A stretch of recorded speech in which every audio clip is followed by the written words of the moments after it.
When the world wears white again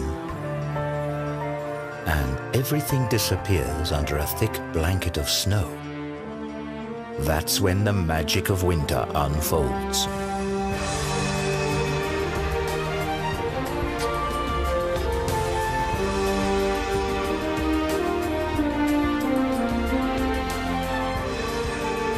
As in every year, nature shows us a world of wonders.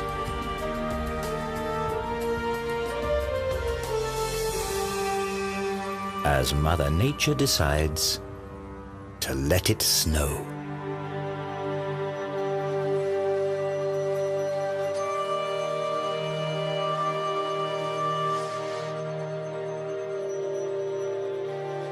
Snow crystals are natural works of art, as fragile as they are ephemeral.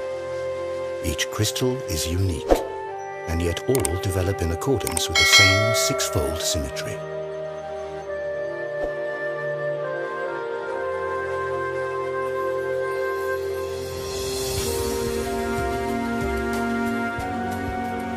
However small the individual crystals are, their united force is a natural phenomenon that determines the course of life during the cold season. This is particularly true for the alpine mountain ranges.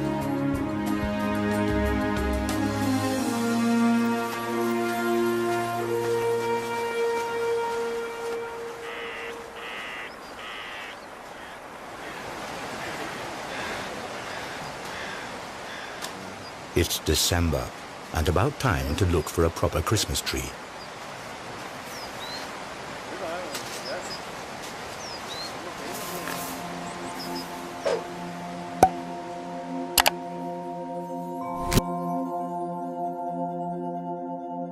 Snowflakes descend softly from the tree, and we've never before seen nature's white splendor quite like this.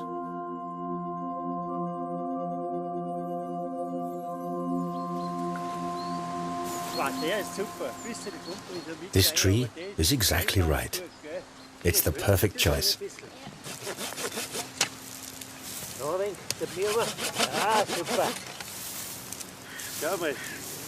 Der passt genau.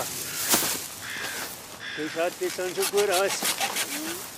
Schau mal, der Best ausschaut. Passt genau.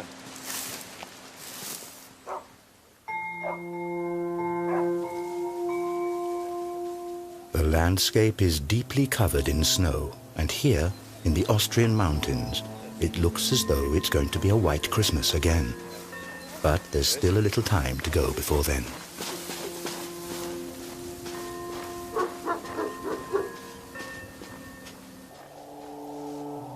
The wild animals sense that the weather is about to change.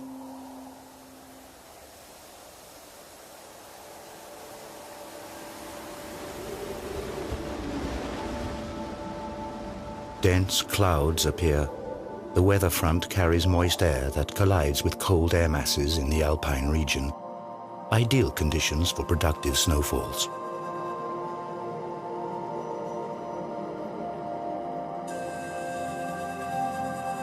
When it is barely below freezing, the first snow crystals begin to form inside the clouds.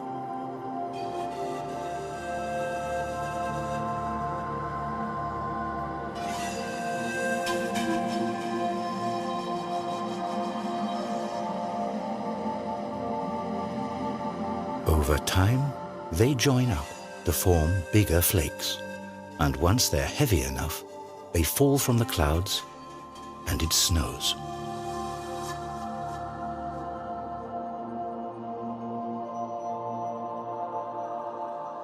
Each of Mother Hulda's works of art is unique. No two snowflakes are exactly alike. Unlike raindrops or hailstones, snowflakes fall gently from the sky.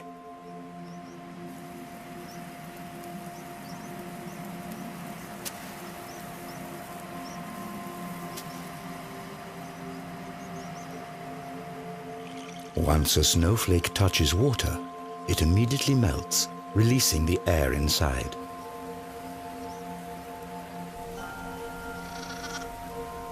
This creates a high-pitched sound that is unique to each flake and inaudible to the human ear without the assistance of technology.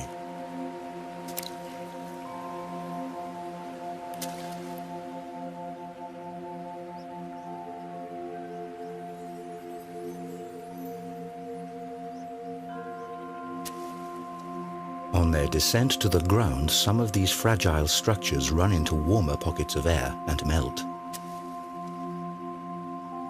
But most of them make it all the way to the ground, where they form a blanket that keeps growing thicker. St. Nikolai in the Austrian Sölktal.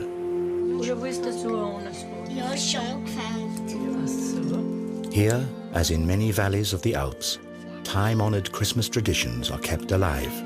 All throughout the Advent season, the whole family takes part in preparations for the grand celebration.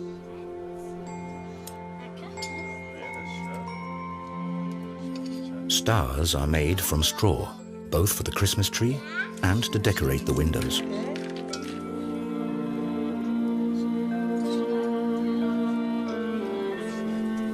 And once the snow starts to fall, visions of a white Christmas begin to stir in everyone's dreams. While the family is busy with Christmas preparations in the warm room, the snowfall grows heavier outside.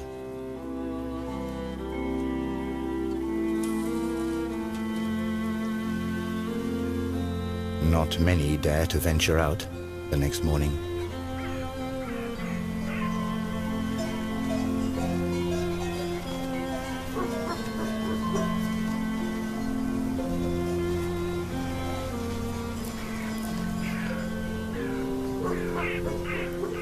For some animals in the wild, winter is the hardest time of the year.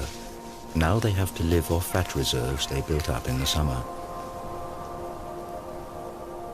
They're protected by their winter fur, which is such an effective insulator that snow doesn't melt for hours.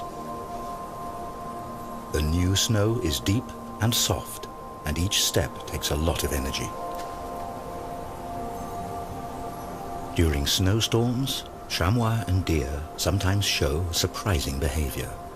They allow themselves to get snowed in, as the blanket of snow protects them from wind and frost.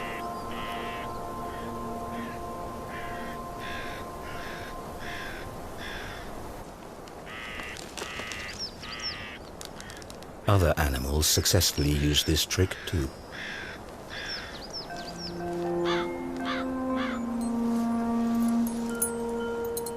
Huskies spend the night outside. They don't mind even the sharpest frost and the heaviest snowfall.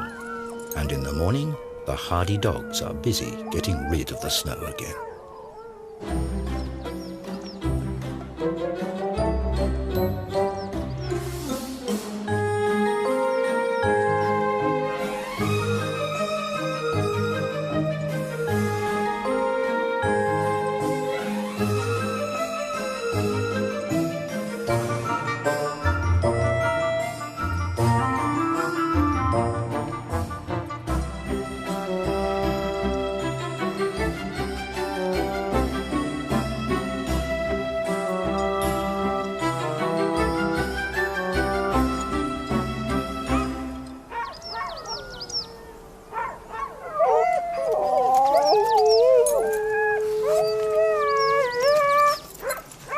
The animals are restless. They can hardly wait to get going.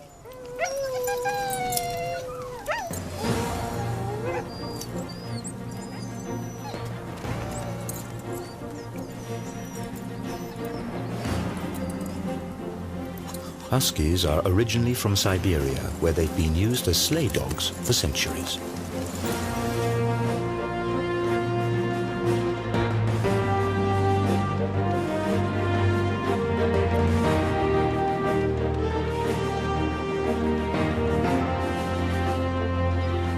Huskies are perfectly adjusted to snow. Their paws are padded, and hair between their toes ensures a safe tread.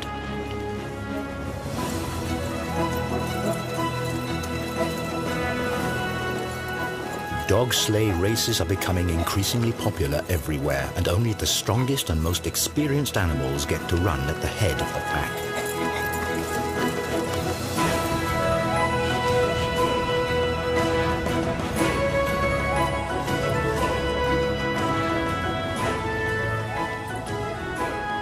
Huskies are totally in their element in the snow.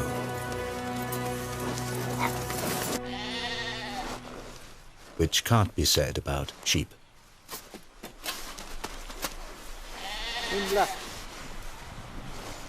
If a herd is surprised by a snowstorm, it usually means heavy shoveling for the shepherds.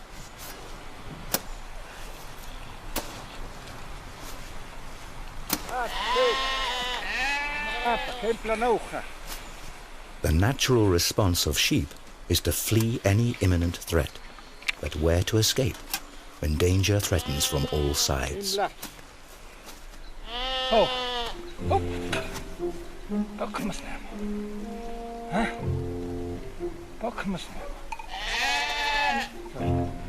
The sheep are noticeably confused.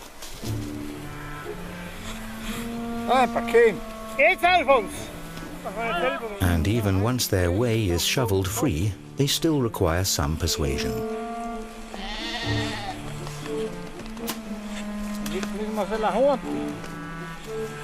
Without help, they would freeze to death, as in September 2007 when hundreds of sheep perished in the Austrian Alps. It takes quite some time until the strange caravan reaches the stable.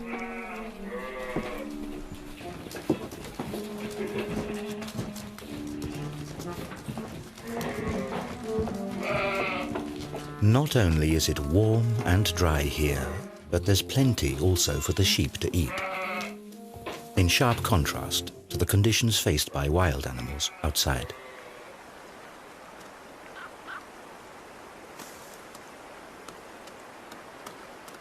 For chamois, for example, foraging in the winter is a challenge.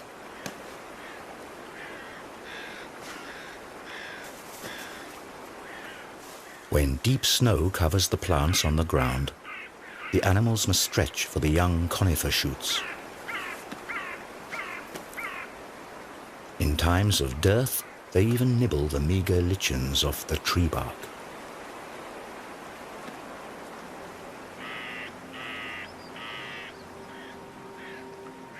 The splendid white snow is already several feet high as the next cold front approaches the Alps, bringing even more.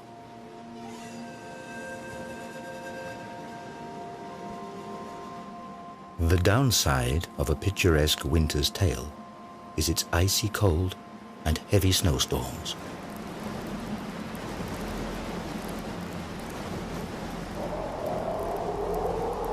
And once a dense snowfall and strong winds combine, things get really uncomfortable. The snowflakes whip horizontally through the air. The wind amplifies the bitter cold and frost.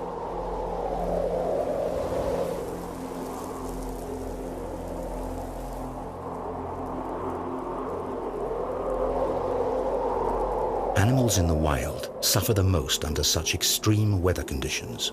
Many of them must look for cover now.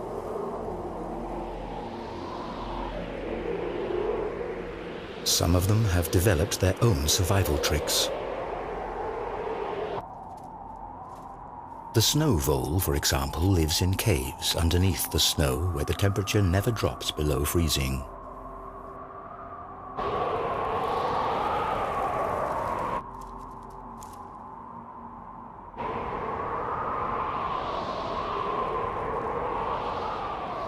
If the snow failed to appear and provide its protective layer, many animals and plants would not survive the winter.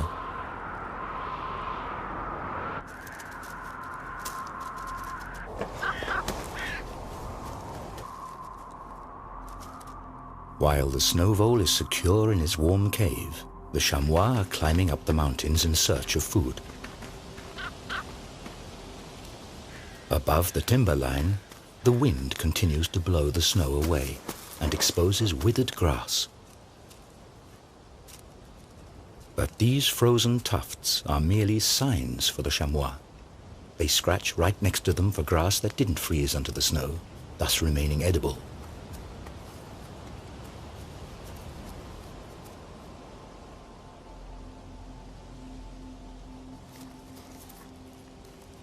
During Advent, days are short and nights are long and cold.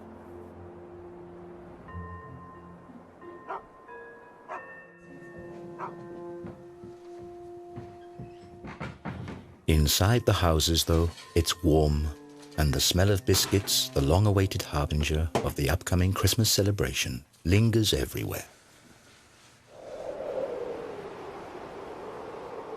Many old customs and traditions brighten up this time of eager anticipation.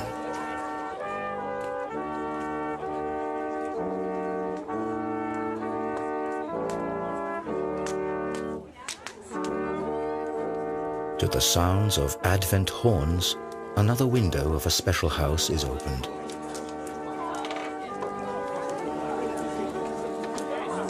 It's an oversized Advent calendar, and next to it, hot sweet chestnuts and open hearths provide warmth and a sense of belonging and well-being.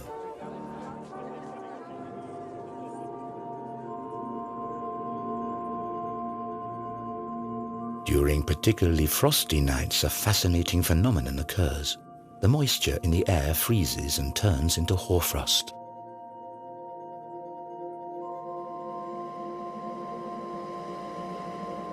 Overnight, the landscape is covered with ice crystals. The result is a winter picture book panorama.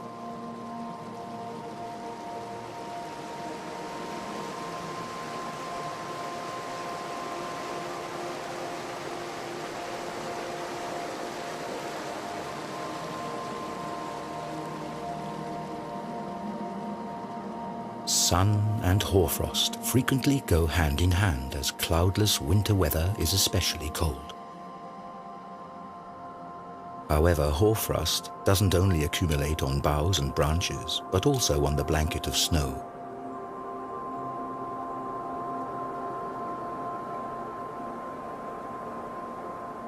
Its crystals differ considerably from the snow below.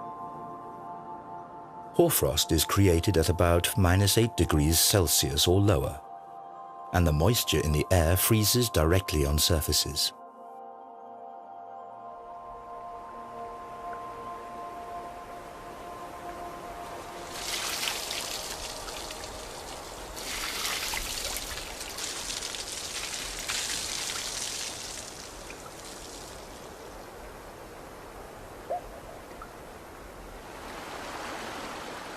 Freezing cold winter nights provide ice. And the inhabitants of some alpine valleys take advantage of this. They still master the high art of ice cultivation.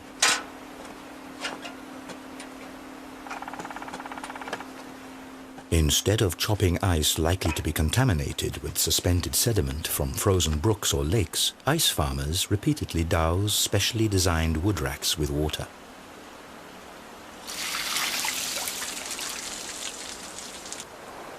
Taps several feet long of particularly clean ice are grown here in the cold, while any sediment is washed away by the surplus water.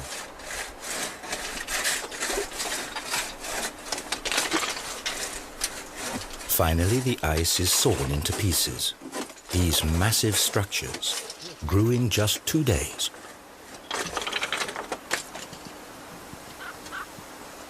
In order not to break up the highly sought-after ice scraps any further, they have to be carefully harvested and stowed.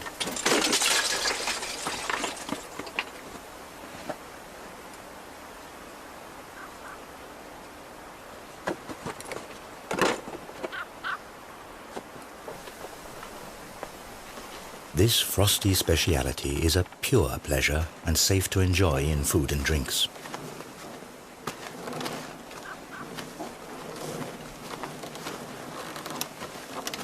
In former times, people were dependent on the cold of winter if they wanted to freeze water.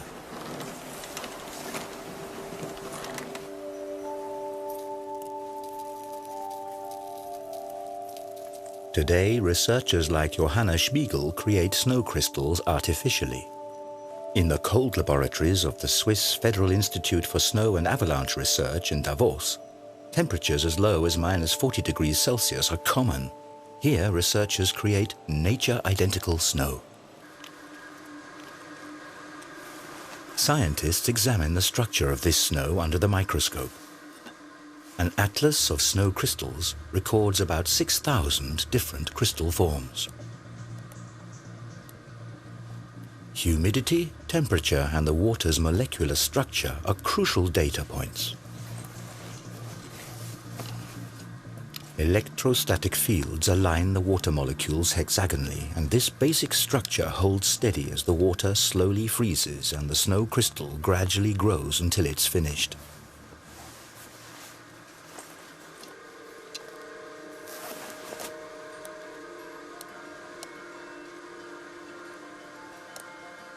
Between -12 and -18 degrees Celsius, the classic six-armed snow stars or dendrites appear.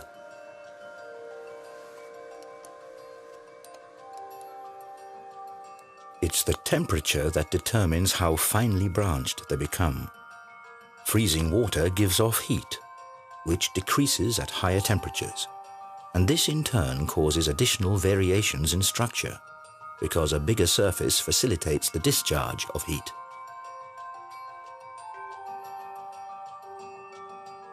Consequently, dendrites turn out to be distinctly less branched when they're created at lower temperatures.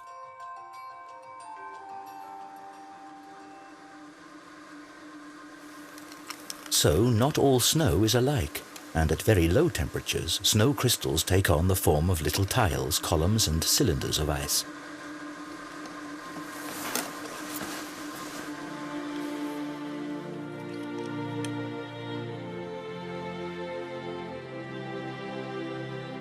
But what is somewhat inconspicuous under the microscope is actually every winter athlete's dream and the height of winter fun. Fine powder snow.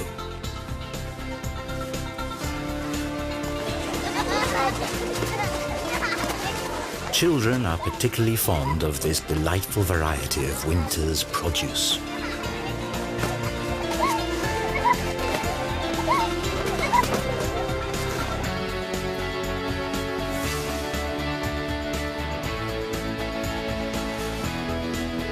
Fresh powder snow is an attraction for skiers and snowboarders too.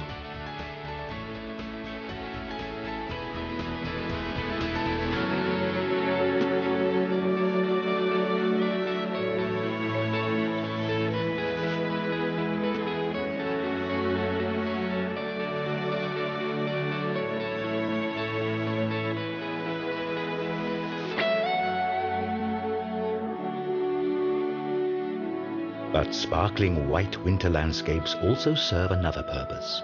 New snow reflects about 90% of sunlight. Thus, snow plays an important part in the global climate.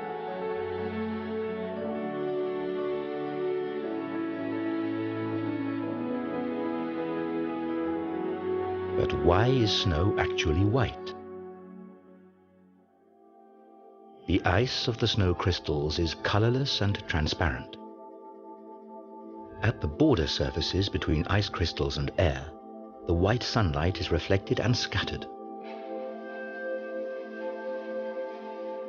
And with enough randomly distributed ice crystals scattering light in all directions, the overall color that results is white.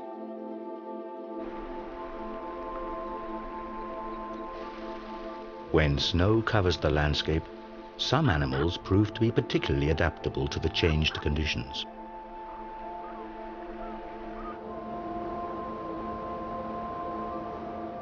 During the winter, the ptarmigan with its bright white plumage is superbly camouflaged. It changes the colors of its feathers according to the season to deceive its enemies. The same is true for the mountain hare. However, its winter fur is more than camouflage. Thanks to its insulating properties, the hare survives temperatures of -30 Celsius. Not only in the Alps have the animals adapted themselves to winter. Red-crowned cranes are migratory birds. But on the Japanese island of Hokkaido, they remain at home throughout the year. During the winter months, these elegant birds perform their courtship ritual.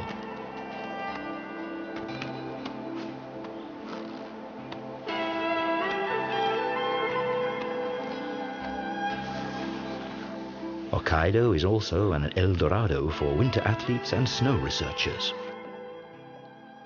In his research, Masaru Emoto investigates the factors that determine the growth of ice crystals. Emoto's findings are as interesting as they are controversial. According to his hypothesis, the process of crystallization can be directly influenced. The water is exposed to the sound of music or spoken words. In the case of negative sounds or concepts, the crystal structure is supposedly strongly distorted. Positive musical words are reported to result in beautiful crystals.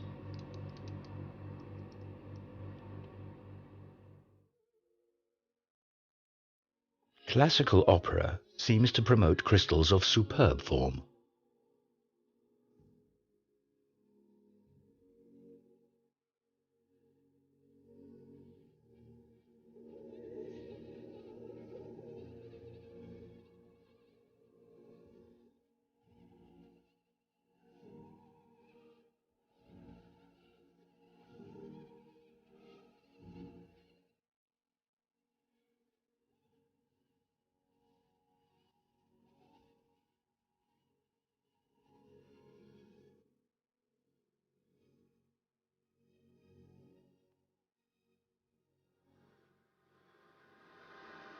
However, other factors may also influence these experiments. Ice crystals grow following a chaotic principle. Even the smallest influences change their shapes. Maybe it's simply the rhythmic sound waves of the angry music that disturb the development of their fragile structures.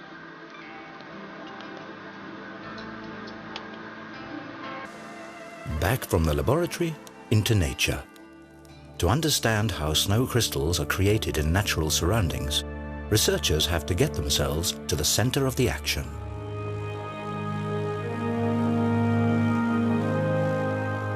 On board a Hail Defense aeroplane, the Austrian meteorologist Alexander Podesser flies straight into the heart of a snow cloud. Gauges measure temperature, humidity, and wind speed.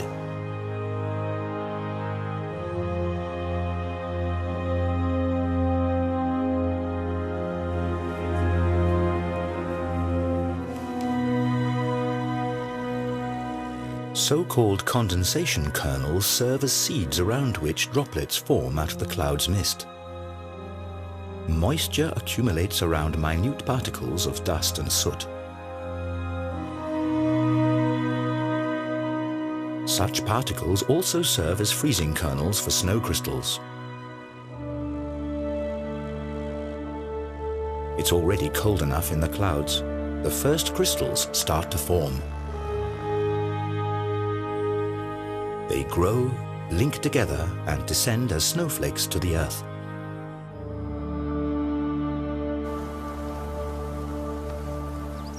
Here, this white splendor arrives just in time for Christmas.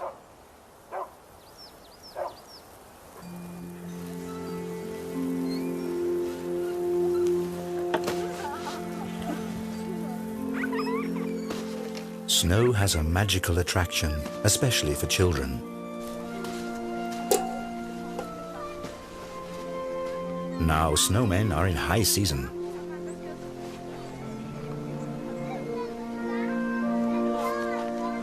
This tradition isn't all that old. The snowman became popular only in the 18th century as a symbol of the hard winter. But this image has changed due to improved living conditions, and people increasingly enjoyed the cold season.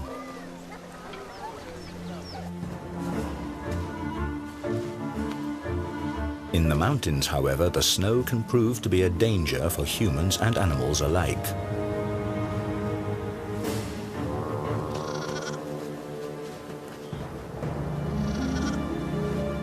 A young chamois is stuck in the deep snow.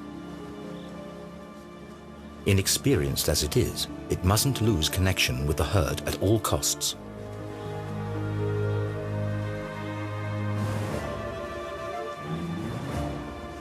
But the young animal sinks deep into the snow and falls further and further behind.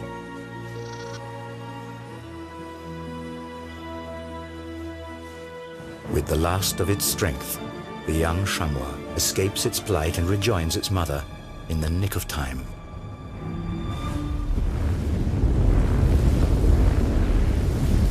A devastating avalanche thunders down into the valley.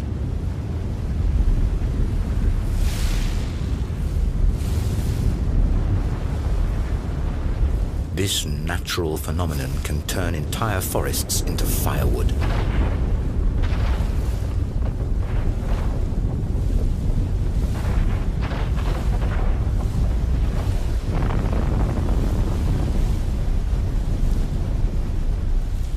Avalanches are winter's greatest danger in the Alps.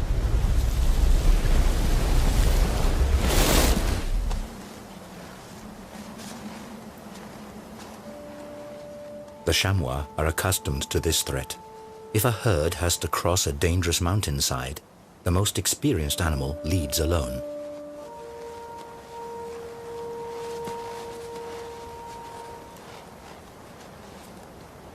Carefully, the chamois explores the situation and looks for a safe passage.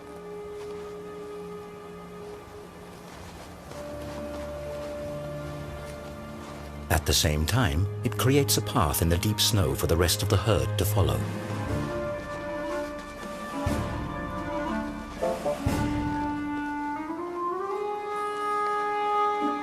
But the remaining animals proceed only after the leader has safely reached the other side. The chamois show even more remarkable behavior on this occasion.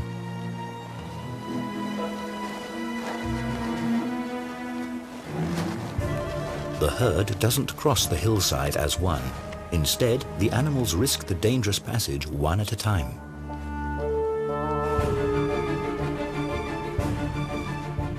By doing so, the chamois instinctively reduce the strain on the snow cover and thus the risk of the entire herd being swept away by an avalanche.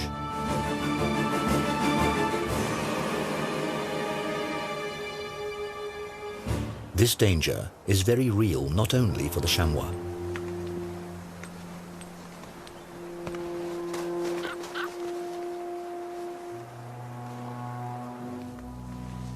Ski tours are a fascinating way to enjoy the white splendor off the beaten track.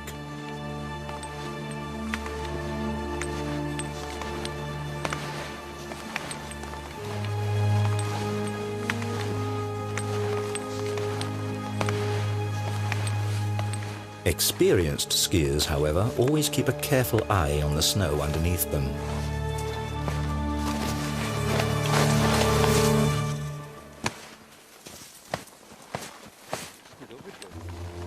All too easily, a snow shelf can break off and drag a careless skier deep beneath the snow.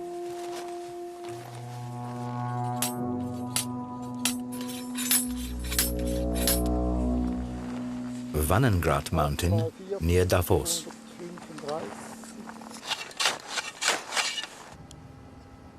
Here, researchers from the Swiss Federal Institute for Snow and Avalanche Research study the causes of avalanches. In this testing ground, profiles of the snow cover are created.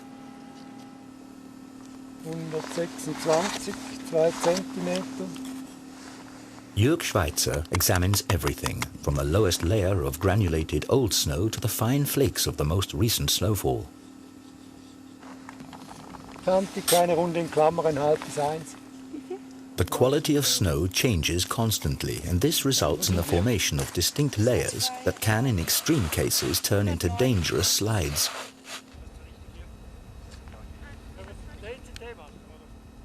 The snow masses above these slippery layers can easily start moving.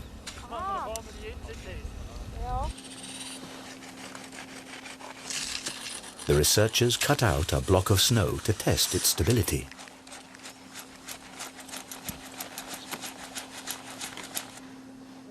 With this kind of testing, a little jump usually suffices. Where the snow shears, the border layer is analyzed in meticulous detail.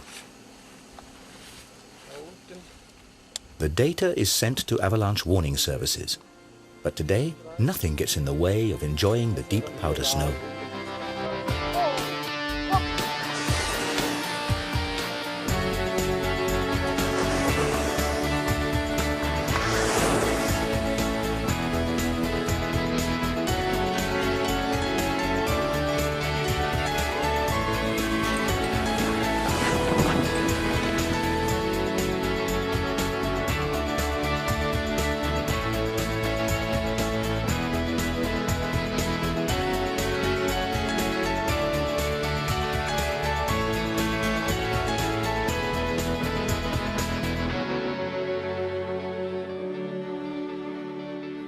What attracts droves of tourists into the Alps today used to be a vital means of transportation in the not-so-distant past, for snow offers some advantages over regular ground travel.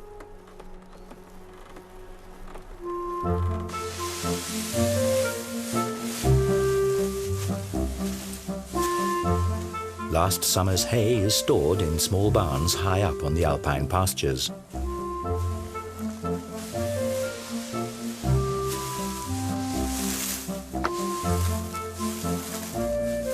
In order to bring this dried grass to the valley to feed their livestock in the winter, farmers depended on an obvious method of transportation. They loaded the hay onto big sleighs.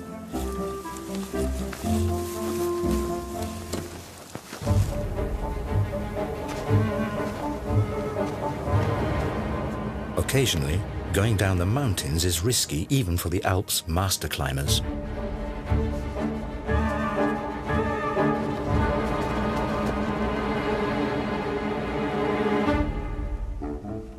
But a trip with the hay sleigh is far from perfectly safe either. After all, a fully laden sleigh can weigh as much as 250 kilos.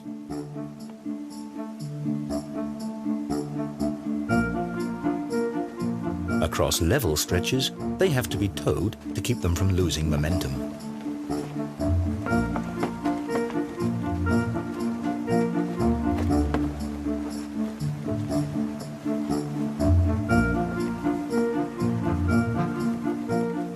Once the path gets steeper, skillful steering is required to make sure the sleigh doesn't tilt.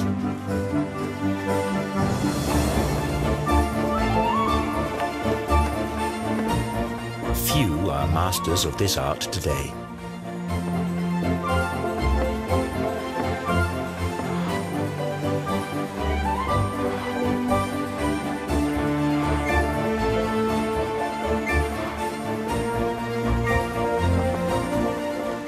And if the driver loses control of his precious cargo, he invariably ends up in the ditch.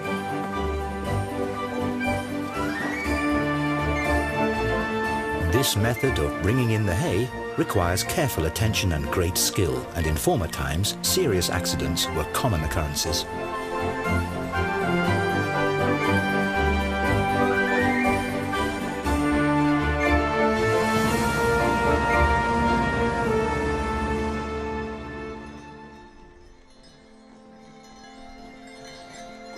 Much more peaceful then as well as now was a ride in the horse-drawn sleigh.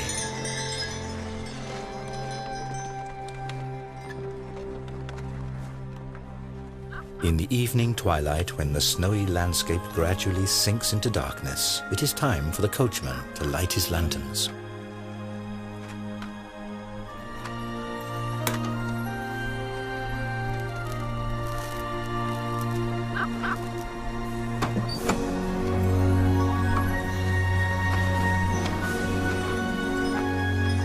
And if then it softly starts to snow, the winter fairy tale is perfect.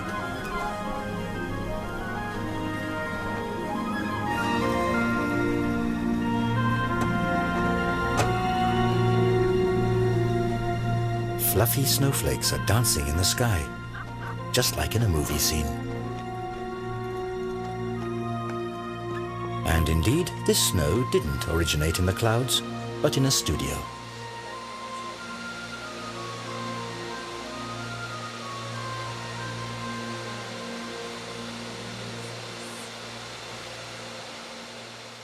Here, it is actually lava that is blown into the air. But creating snow at the push of a button is far from the real thing. Certainly nothing to compare to a genuine white Christmas. And luckily, sometimes nature plays along.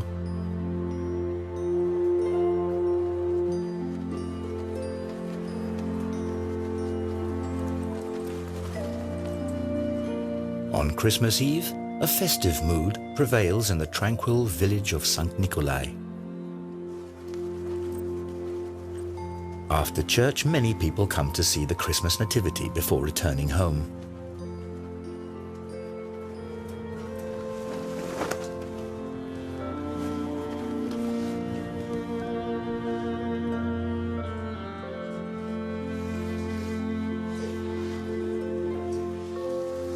Candlelight and the scent of fir trees fill the room. The anticipation grows, and with it, the impatience. But finally, the big moment arrives.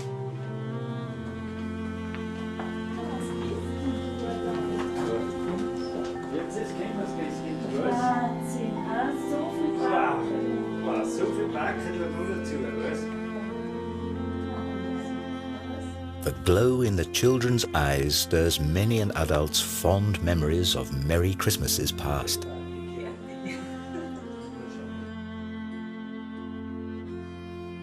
A Christmas Eve that could hardly be more perfect.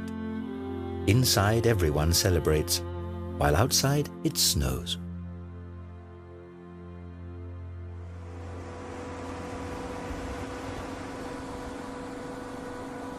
After Christmas, the high season of winter sports begins.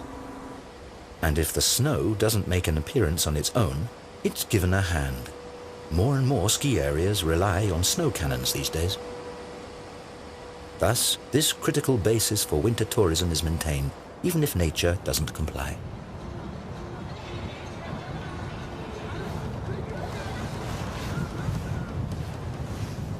The average temperature of many alpine regions has risen noticeably over the last few decades. According to the predictions of climate researchers, this trend will only escalate. When there's too little snow, many ski resorts are already dependent on generating their white splendor artificially.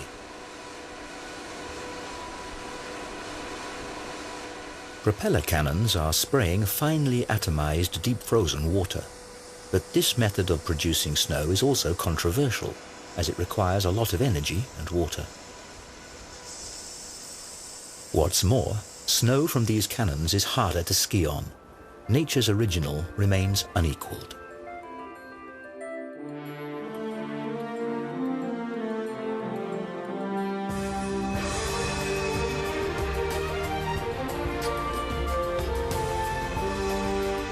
The weeks come and go.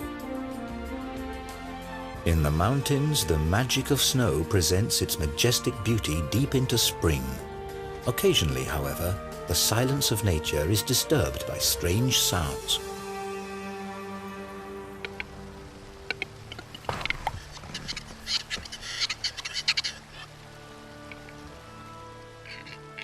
Restless wood grouse are already beginning their courtship rituals in March.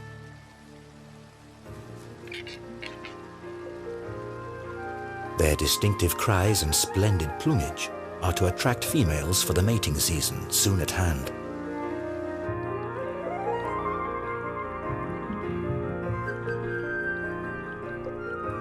The days grow longer and the power of the sun increases.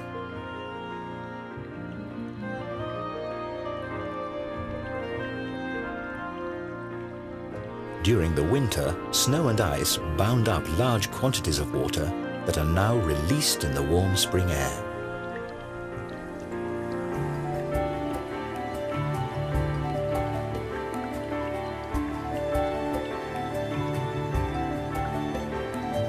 Snow and ice crystals wane.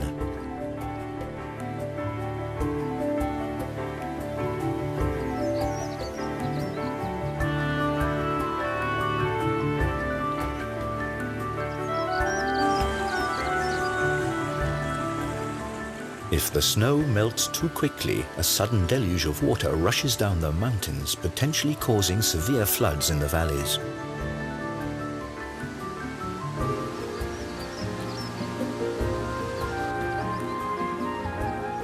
On the other hand, in the case of a more gradual thaw, the ground can absorb enough water for early plants.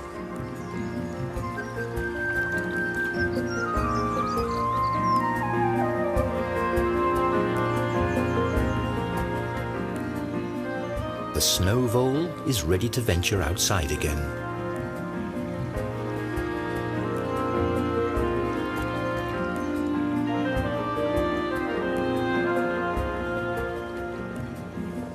And the common frogs feel spring fever too.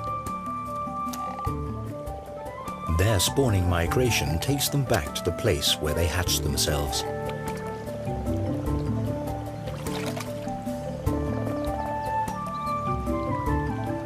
The shallow water fills with frogs and their spawn.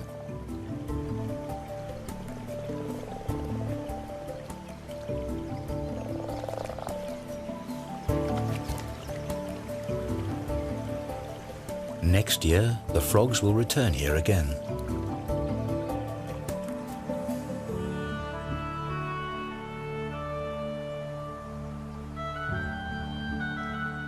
Often the snow on the summits of the Alps remains throughout the whole year. The glacial ice is essentially nothing but condensed snow.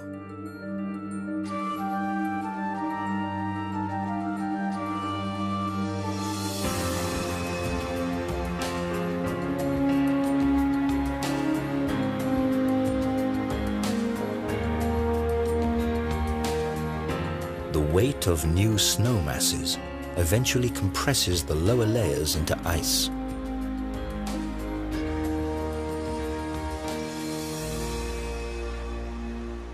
In the context of a broader climate change, this eternal ice may soon be a thing of the past. Due to global warming, the alpine glaciers are declining, like at the Rieserferner in the region of Südtirol.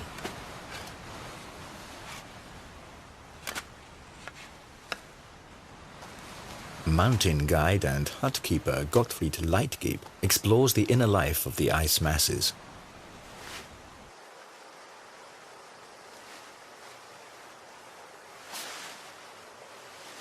Leitgeb has a wealth of experience to draw upon. Ever since childhood, he studied the glaciers in this region and followed their development.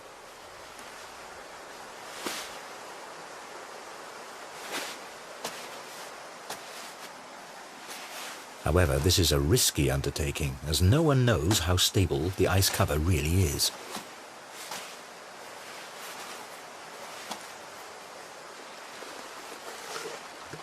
On the other hand, only a local inspection can deliver first-hand information about the glacier's condition and the possible effects of the current global warming.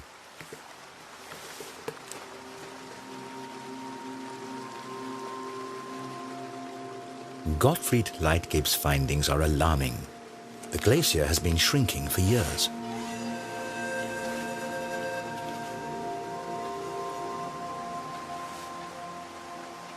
In the summer, the ice is already so thin that the sunlight illuminates the cave. The meltwater forms a little stream below the glacier and surfaces at its tongue.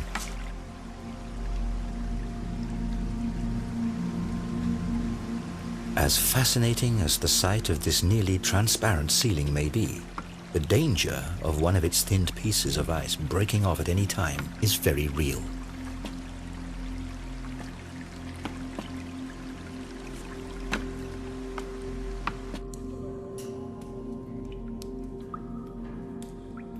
Deeper in the mountains, conditions are quite different. Constant low temperatures and the proper humidity provide for splendid snow crystals throughout the year.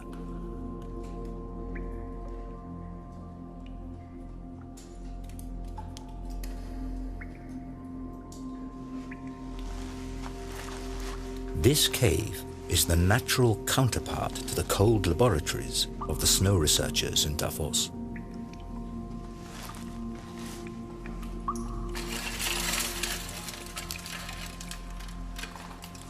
Despite their enormous size, these crystals form in the same way as the snow crystals from the clouds. With time, the body temperature of one human being is enough to cause these works of art to melt. That's why Gottfried Leitgeb rarely comes here.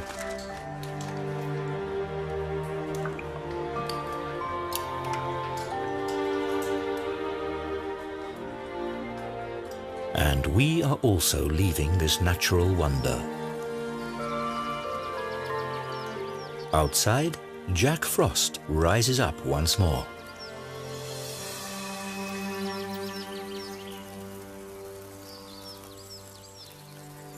By the middle of May, the green mountain meadows set the stage for a final appearance of nature's white splendor. And one last time, the snow falls quietly until its return next winter.